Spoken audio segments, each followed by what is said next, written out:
Hello boys, క్యాబోర్రీ public, క్యాబోర్రీ company.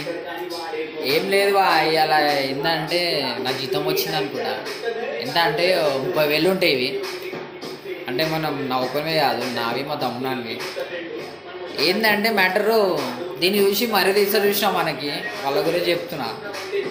ఇది చూసి మనకి ఇజ్జత్ ఇచ్చి మన కాడ ఇవి ఉన్నంతసేపు ఉండి గంట 2 గంటలు వాళ్ళ గురించి ఏంటంటే వాళ్ళు దీన్ని చూసి ఉంటారు. దీన్ని చూసి మన పక్కన నించుంటారు, ఆ బాయ్ అంటారు, సునీల్ బాయ్ అంటారు. ఇక ఎట్లుందంటే ఇక ఇవి చూసి ఉండేటోడు మనకు వద్దు బాయ్. ఫస్ట్ ఆఫ్ ఆల్ మన లైట్ తీసుకోర్రి. ఇవి ఉన్నాయి అనుకో మన లైఫ్ సెటిల్ బాయ్. ఇవే లేవు అనుకో మనల్ని ఎట్లా చూస్తారు తెలుసా, కుక్క కన్నా దానం చూస్తారు. అది లైట్ తీసుకోరు మీరు. కానీ ఇది ఉంటే పైసా పేక్ తమాషా దేక్.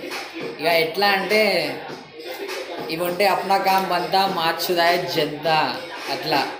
అందుకే ఏమంటారు అందరికి, మనం ఏం చేసినా, ఎంత లంగ పని చేసినా, ఎంత దొంగ పని చేసినా మంచిగా పని చేసుకోరి.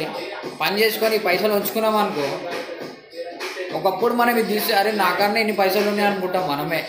సో అందుకే పని చేసుకోరు బాయ్. నేను నా దోస్తులకు చెప్తా, కొంతమంది ఉన్నారు అనుకోరు నా దోస్తులు, అలాగే ఇక ఏం వెళ్తా ఏం చెప్పా నేను, పని చేయరు మంచిగా ఉండరు, ఒకరి మీద ఏడవకూర్రి.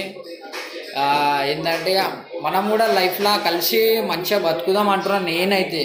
కొంతమంది ఒకరి మీద ఒకరు కుళ్ళ గలీజ చెప్పుకొని కొట్లాట్లో పెట్టుకుంటారు. అదైతే లైట్ అంటున్నా, నేనైతే మొట్టకే ఫరక్ పడదు. లైట్ తీసుకోరు అంటున్నా. ఇవి ఉన్నన్ని రోజులే, మనం లేదనుకో ఇక లైట్ ఇవి నా కాడ ఉన్నాయి. నేను ఇక ఏం చేస్తా, నా ఇంటికి పెట్టుకుంటా, మా అమ్మకి పెట్టుకుంటా, లేదంటే నా ఖర్చుకి పెట్టుకుంటా, నాకు అవసరానికి పెట్టుకుంటా. నేను ఇవైతే మంచిది నాకైతే. నా దగ్గర ఉన్నాయి అనుకో, నాకైతే మస్తు ఉంటుంది ఇక.